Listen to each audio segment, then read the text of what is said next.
Hey there, you beautiful badass. Welcome to the Keri Croft Show. I'm your host, Keri Croft, delivering you stories that get you pumped up and feeling like the unstoppable savage that you are. So grab your coffee, put on your game face, and let's do this thing, baby. Ready to elevate your self-care game? Boss Gal Beauty Bar is a modern med spa offering everything from cosmetic injectables, lasers and microneedling, to medical-grade facials and skincare. Conveniently located in Clintonville, Grandview, Powell, and Easton, making self-care a priority has never been easier. Use code CROFT for $25 off your first visit. Summer's coming in hot, but is your skin summer ready? Fine lines, sun damage, melasma. If these are cramping your vibe, the Moxie Laser at Donaldson will leave you glowing. Nervous about lasering your face? I tried Moxie and it was quick and gentle, perfect for first-timers and all skin types. And my results? 10 out of 10. And if you're a first-timer at Donaldson, mention the Keri Croft Show for $100 off your Moxie treatment. Don't say I've never done anything for you. That's better. Okay. All right, Amber, my girl. Hello. Welcome back. You were just here in April. Now it's May. I couldn't get enough of you. I know. I couldn't get enough of you either. I was like, I have to reel her. I got to put my pole back in the water and reel this fish back in. So glad you did. So you and I were sitting down for the Infertility Series. Yes. And you were a longtime SOSer. So Yep. I've known you for a very long time. You're very near and dear to my heart. And you threw me for a loop there for a minute during the infertility thing because you started going into your story and your journey. Yeah. With food and exercise. And I was like, oh, wow. There's a lot to unpack here. Yeah. So my brain got to thinking, I'm like, we need to hear more about your story outside of the infertility journey because I know that a lot of people go through this. Yes. A lot. A lot of people. And I think I knew a lot of people go through it, but after the Infertility Series aired, I heard from more people than I imagined I would hear from, not only from themselves, but people they knew, whether it was the infertility, but then so many people as well that struggle with those, that situation that I did with over-exercising and, controlling food and just trying to control aspects of your life. What would you diagnose? Do you have a specific diagnosis? Was it exercise? What do they call exercise addiction? There's a name for it. So I was diagnosed with amenorrhea. And then that's just the loss of period. I knew from myself it was orthorexia, over-exercising, and controlling the things I was putting into my body. That never came out as a official diagnosis. However, I know that's what my problem was. I know that's what I had. And I knew that that's what my battle was in terms of healing and what I needed to overcome. What about the food? Were you anorexic? Were you bulimic? Were you just very restrictive? I was very restrictive. I was just, I would control, I would just control, as people, I only want to eat healthy things. I only want to be protein and vegetables and carbs that are, only sweet potatoes, stupid things, but that I say stupid, but in the sense it's not, right? It was just controlling the caloric intake, right? Getting to the point where I knew okay, this is where I feel good and I'm full, and then I'm done. And then I won't eat anything else. Let's talk about that. Yeah. I mean, I have a fascination with this too, because we all have our food things. Yes. We all do it. We do. I've had my own and still watch certain things. Mm-hmm. But when you are so in control of your food, but you're still human. I know you have cravings. I know you want to eat that pizza, or when you're socially out and people have nachos at the table, it has to bug you. Did you play games with yourself? Did you give yourself, I can have 2 chips? Yep. I can have a day. Can you walk through Sure. what that and then I want to walk through what it is to how it's changed. Yes. So at that time, everything had to be very planned. So if I knew I had something coming up, if I knew I had a happy hour for work, we had a party to go to, I would plan around that. And that was the part that was really difficult because that's what I would there was shame. There was a lot of shame for me around that. Am I really doing this? Am I really going to plan this? But at the end of the day, I would.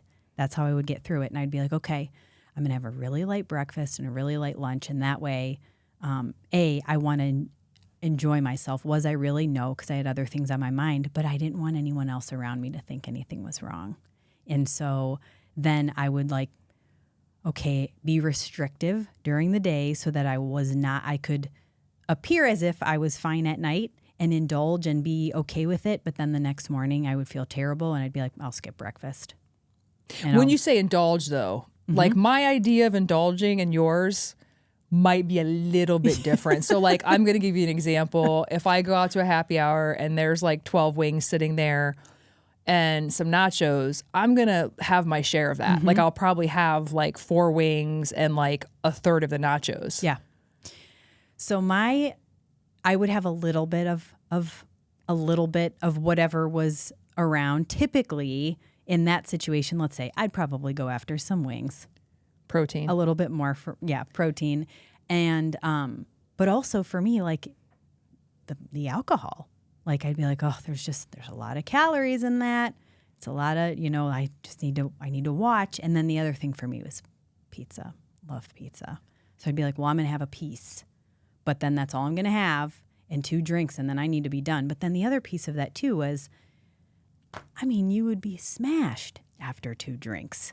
When you're like, you have nothing. And you have nothing. So I guess, let's get down to the part of this that I think is truly sad and really important to bring up is, are you ever really present?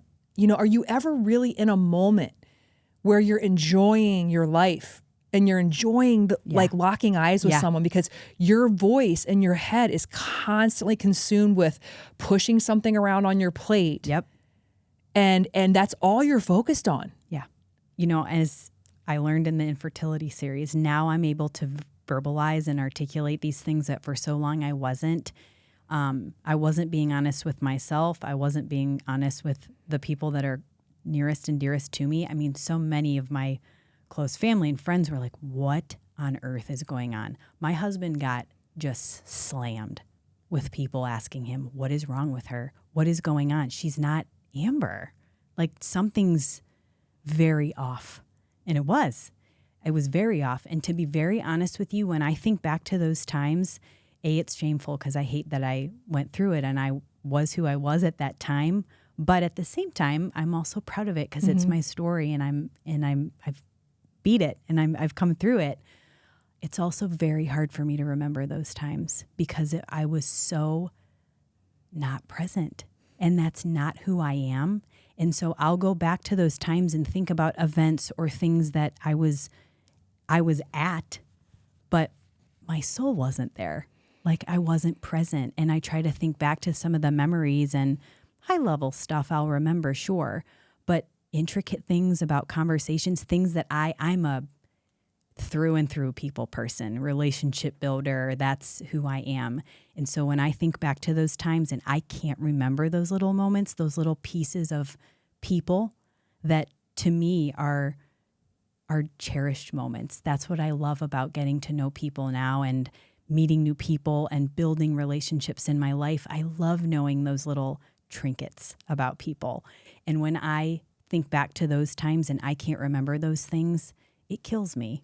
Because it just wasn't who I am, and not being present right now when I think about it, it just kills me. But it's like you have a new lease on life.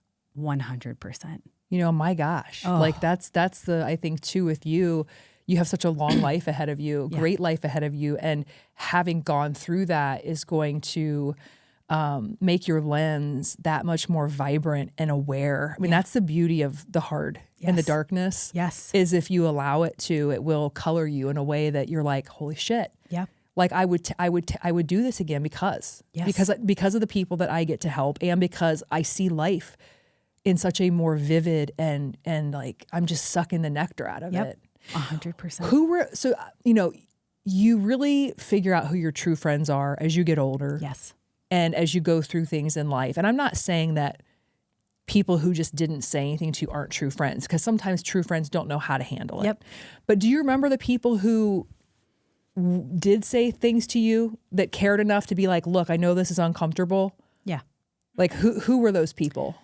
It's funny because, as I had mentioned, so many of the people in my life did not come to me. They went to my husband. So many, because nobody knew how to deal with it. My two best friends came to me most often. And they knew, they were very careful with what they said to me, but they knew, and it was silly because even though I thought I was hiding things, they knew better. And they would never call me out, but they would say things to me that would make me ponder. And I knew that they knew and they knew that I knew, but it took a while before we really unpacked that situation together. It took time for both sides for us to really be honest about it. The other person who more than anyone said things to me that it was these little pieces that my father-in-law would drop to me that I knew. And it's funny because I knew my parents cared so much, but they did not know how to talk to me about it. And my father-in-law, I know he knew. Everyone knew. I looked different. But he would drop these little nuggets to me of just like, it was never anything like earth-shattering, but it was small offerings of help. And he is not earthside anymore. But he did so much for me in my healing, and I never got to thank him for that. He's just an incredible human, and everyone who knew him loved him. And he would drop these little nuggets. I'm trying to think of one. I'm trying to think of just something silly. Like he might know that everyone knew, right? I loved working out and this and that. And he'd be like, how about let's go on a walk. You don't have to go do that today. Let's go on a walk. Like just little things. But the way that he would say things to me, they were so rooted in love.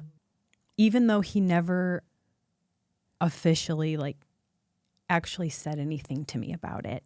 Again, he would drop these little nuggets that let me knew he knew. And he was trying to always catapult my healing. And everyone around me, I feel like, was doing that, but no one knew how to talk to me about it. And I didn't know how to talk to people about it.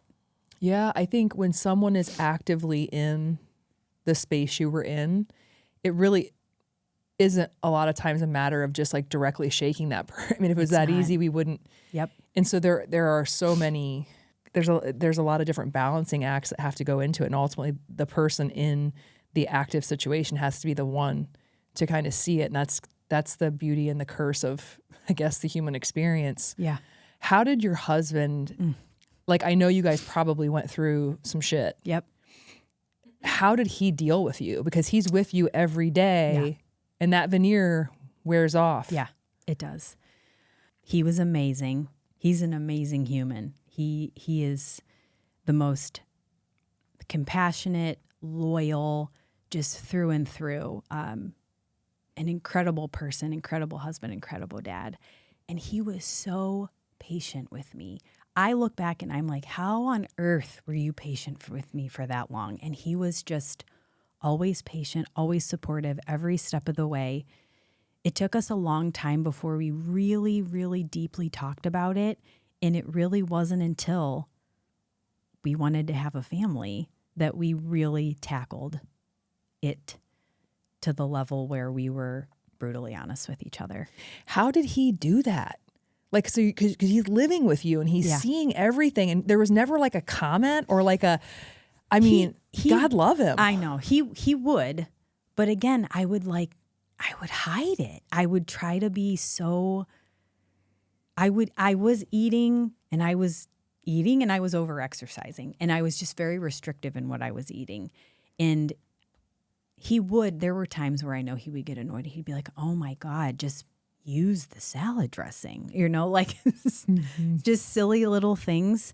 Like, okay, do you need to use the tablespoon like to measure the salad dressing? Like, for the love. And I actually remember this one time where we went to a restaurant and we got appetizers, I got a salad, I got the dressing on the side. They brought it out, the dressing wasn't on the side, and I almost lost my shit. Like, I look back now, I'm like, oh my God, guess what happened the other day? I didn't get my dressing on the side and I ate it anyway. But at the same time, I'm like, this is gross. This is amazing. Yeah. I can't believe I was such a nut earlier. Hey, listen, I'm a nut about my dressing on the side too. So I feel you on that. I know. I do. I feel you on that. And I remember he was just like, my God, you're going to send it back? Like, are you serious? Like, can we just get over this stuff by now? So there were moments for sure. And he knew and I knew, and I mean, did you have, like, growing up, any eating exercise issues? You were just completely this kind of, and then when you like became an adult, the job situation, all of that, something just clicked. Yep. I never had anything. I actually think back when I was in my challenging time, I would think back to times in high school and playing sports, and I was like, I can't believe I used to do that. We used to go to 2-a-days in basketball, and then we'd all go to Bob Evans, and we were shoveling our faces for 3 hours. Like, we'd get soup and pot roast and this and that, and I would think back to that, and I'd be like, oh my God, I was disgusting. How did I do that? Like, I must have felt like total shit with all that garbage in my system, right? But secretly, I also think I was jealous of that point too, because then I'm like, but I was always present. I was always there with my friends, and I never cared about that stuff. And now I'm at this point where I'm never present because all I'm worried about is my mind the whole time. Like, oh my God, how many calories are in that? How long am I going to have to? I'm going to have to go for at least a walk after this. I can't handle, like, I can't just sit. Like, and it just, your mind, you're on a hamster wheel all Exhausting. the time. It's exhausting. So eating today now, how do you, because I'm sure you still have some of that noise. Yeah. And you for have sure. to manage it. Yep. What do you do? Like, what are your rules or practices where you're like, okay. Yeah. So I still eat very healthy. I want my kids to be, I'm still like all of us, we are a very health conscious family, and I want to be, because we all know, it pays, right? We want to enjoy the time that we have here with, of course, you got to live a little too. I think the biggest thing that changed for me is I don't restrict anything specific. I have my vices, the things that I love, and I have the things that, like, I'm not a potato chip person. Never was. I don't eat a potato chip, but ice cream, like, yeah, that's my thing. So what changed the biggest in this whole journey for me is, I know the topic of intuitive eating and listening to yourself, but my journey in general, that's where I have kind of let myself live and let myself grow the most, is I just listen to my body. What do I want? What sounds good? And I try not to, like, I eat till I'm full. Now that's hard sometimes, because sometimes shit's good and you're like, man. And so, yeah, you overeat sometimes and you feel like crap. But for the most part, I've gotten to a place in my life where I just turned 40, which, hot damn. Oh my God. Yeah. Stress and inflammation take a toll on your body and your wellness. Relax, restore, and rejuvenate at Panacea Luxury Spa Boutique. Book any service of $100 or more and enjoy 2 hours in our luxury amenities. Unwind in our Himalayan salt saunas. Recharge in our wet retreat space with a eucalyptus steam room, hot hydrotherapy pool, and cold plunge. Then drift into deep relaxation with our hanging loungers. What's your Panacea? We'll help you find it. Listen, nobody loves laundry day. But thanks to the Fluff, laundry is officially off your to-do list. Just schedule your pickup on the Fluff app, toss your dirty clothes in any bag you've got, and leave it on your front porch. The Fluff handles the rest, returning your laundry fresh, folded, and in our reusable vinyl bag in just 24 to 48 hours. Flat rate pricing means you stuff the bag full, and yes, pickup and delivery are totally free in Central Ohio. Use promo code Keri for 20% off your first order. P.S. Ask about our monthly subscription to keep life simple and your laundry done. Who says you need a special occasion to feel like a celeb? I mean, stress is real. Life is busy. And your scalp? Yeah, it deserves some love too. That's where Headspace by Mia Santiago comes in. Treat yourself or someone who deserves it to a luxurious scalp treatment and a killer blowout or cut, because nothing says main character energy, honey, like a fresh style from celebrity stylist Mia and her team. And because we love a good deal, mention the Keri Croft Show and get 20% off your service or any gift card for somebody in your life that you love. Headspace by Mia Santiago, because great hair days shouldn't be rare.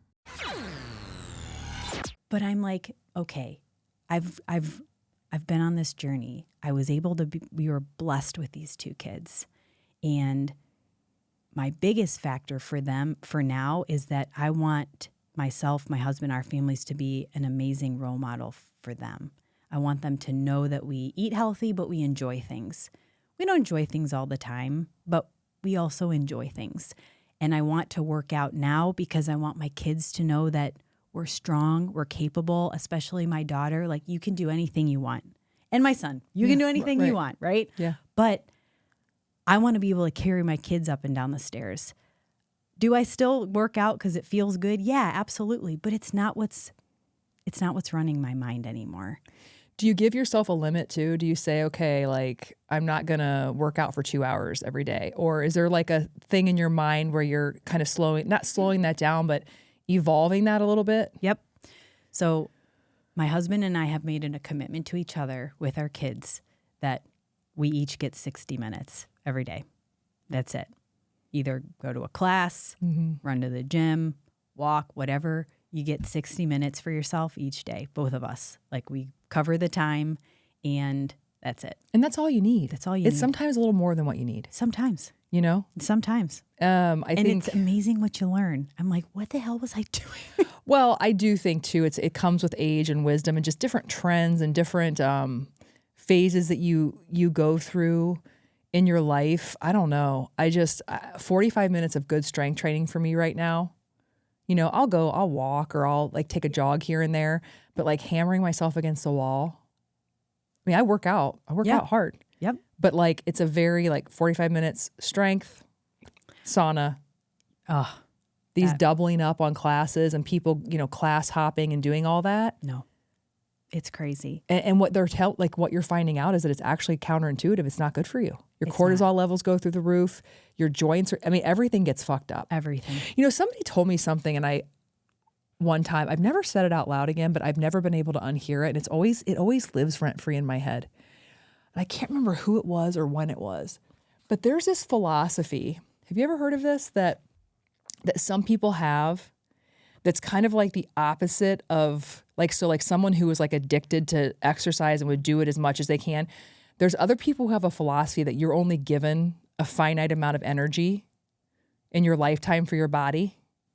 And you're using it all. Right. So that they're very like, and I can't remember where I heard it. That's interesting. But it is interesting to think about that. I don't know. There's a lot of different ways to think about it, but I do think our culture is wacky. Yeah. Wacky. Totally. You know, if you're working out 2 hours a day, I would like to analyze your workout and show you, like, first of all, you're wasting a shitload of time. And secondly, let's do it way more efficiently for like a half hour to 45 minutes. It is. And I used to spend at least 2 hours a day working out every day. And I look back on that and I'm like, I missed out on so much stuff. Just things that, like, what was I doing for what? Like, for what? Like, it's just, and it was, I actually feel like now, today, at 40, I am stronger. My body, I'm super proud of just the way that I've turned out. Like, I've had 2 kids. I freaking love lifting weights. I never loved it before. I was like a cardio junkie. For what? I mean, yeah, it's great every once in a while, of course. It is. But you don't need nearly as much as people think you do. No, you do not. Like, I feel best when I am like lifting, when I have like, I feel strong. And now that I've been through what I've been through, like the things that run through my mind all the time are just my kids. Like that's all the time. And it's funny. My dad, my parents come down a fair amount. They're in Cleveland. And a couple weeks ago, my parents came down and they were here. And I'm like, you know what? I'm going to go out in the garage just for like half an hour or whatever and lift them. I want to get a little work at them before the day starts. And my dad's like, really? And I'm like, yeah, it's kind of my time. This is when I do it. If I don't do it early morning, I don't do it. And it's just my time. I center myself, and he's like, yeah, whatever. So we go through the rest of the weekend. He's always present, right? But he's watching me with, my 2 kids all the time, here and there and everywhere, and lifting a mom up and down, and like they just want to do the same things all the time, both of them. So that's what I'm doing, and that's all I really care about. And before they left, he took me to the side and he said, I wanted to tell you something. And I said, yes. And he said, I totally understand what you meant now. I paid more attention to it because of what you told me. And he said, now I watched you all weekend long and I get it. Like, you're just trying to keep up with them and you want to be down on the floor with them and you want to be with them. And I said, yeah. And I'm 40. I'm not 28. So if I'm not intentionally what I do now is for them. No, it's so great. It's so great. What would you say to the Amber that you were, who's listening right now and they're a little bothered? Like they're not quite ready to tell themselves, but they're feeling a little uncomfy with this conversation. Yeah. That's a great question. And I actually, when we did this for the Infertility Series, and I heard from some different people on folks they were sharing it with that might have, come to be ahead with this issue or be just going through it right now, I thought to myself, what would I have been able to say to myself? Like, what would have been the thing that would have made me listen and snap out of it? Because, it was probably 2 years that I was going through that journey. So when I think about it now, and I think like coming head to head with someone who's in this right now and knowing what I know about those elements of your life that are so important, they're so important. I think I was like, what would have impacted me? And it's hard because I think a lot of people tried and a lot of people said things to me and it didn't stick.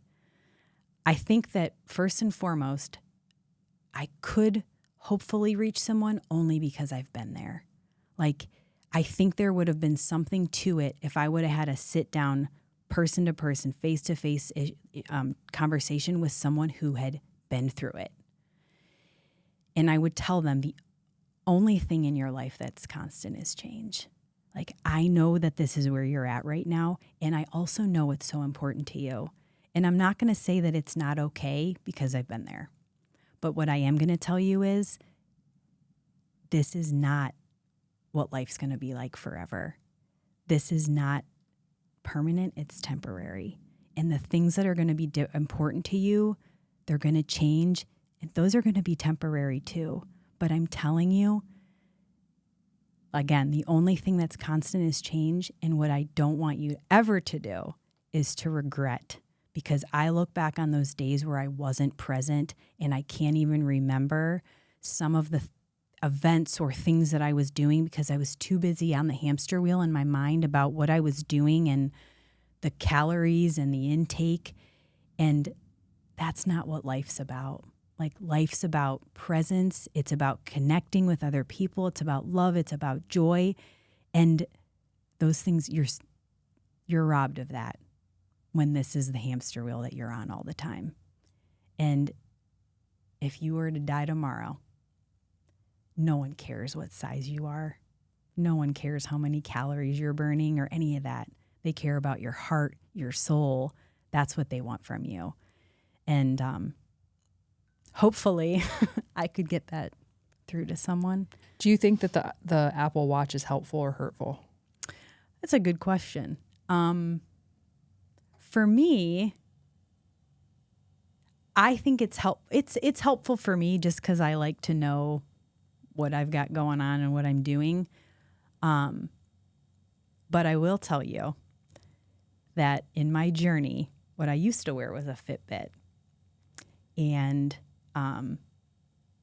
I shed that and all the stuff that it had along with it when I had all of these issues, all these stats and all this stuff.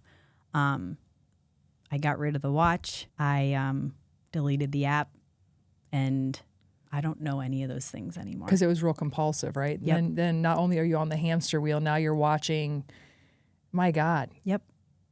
And that logged like 6 half marathons I did, all this training, all this stuff, and I just said bye-bye. Bye. And I don't know. I know those things now, but those numbers, those stats for me, like that, it was very freeing. But you know how many steps you take a day, though. I do. And you have a number, don't you? I do. Because that's I what. do. But a lot of people do that. Yeah. Like so, and then I think it's a good thing. Yeah. It's definitely a good thing for a certain person. Right.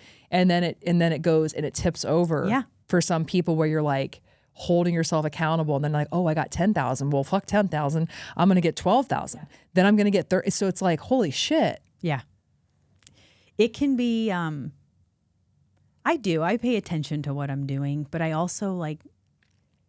Part of it too is another aspect of healing for me because I'm not obsessed with it anymore. Right. That's the whole difference. Because these tools are all helpful and healthy. And it's like anything. It's like when you're in moderation with it. Yeah. But then when you already have this issue, and then this is like throwing, fuel on the fire kind of thing.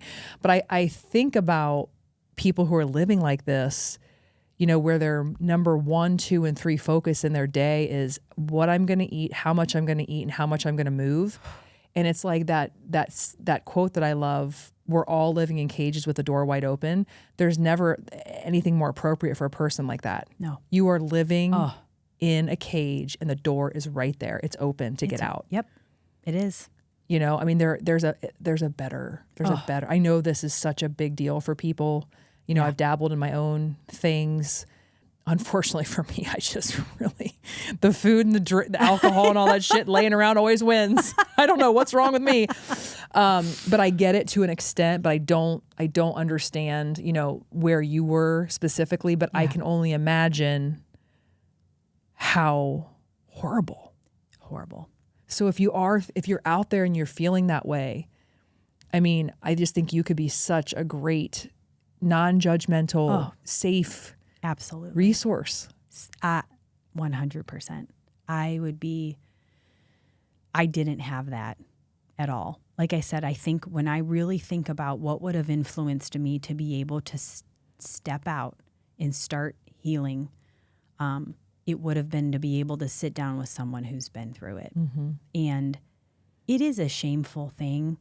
It's something when I think at the moment, like I knew I was hiding, I knew I was lying, I knew I was trying to avoid going to different things because I didn't want to have to be faced with a bunch of junk and alcohol and this and that, and I would not go. Like I think about it now, it makes me so sad. Didn't you ever just want though, like I would just be so sad, like I just would want the Tommy's pizza. Oh. Keri, there were a few times that I went, and when I did go, like... So you overindulged. And then I would overindulge, and I would feel like absolute garbage the next day. And I would totally overindulge. That happened a couple of times. Never to the point where I got sick or made myself sick or anything like that. I would just feel like crap, and then I'd be like, I'm not eating breakfast today. Yeah. I definitely can't. Not after that. But that's what it leads to, right? Because I do think that like no matter what, we're all human beings. You have to satisfy certain things in your life. And if you don't, and you keep putting that in this little container, eventually something's going to break, and then you're going to just go completely the opposite direction. Then unfortunately, some people do purge. Yeah. Because they can't handle that. Yeah. Absolutely. And now you're just spin in this crazy direction of just nothing good. No, it's nothing good. And that's now looking back, such a fear is with my kids and specifically my daughter. Like, I'm like,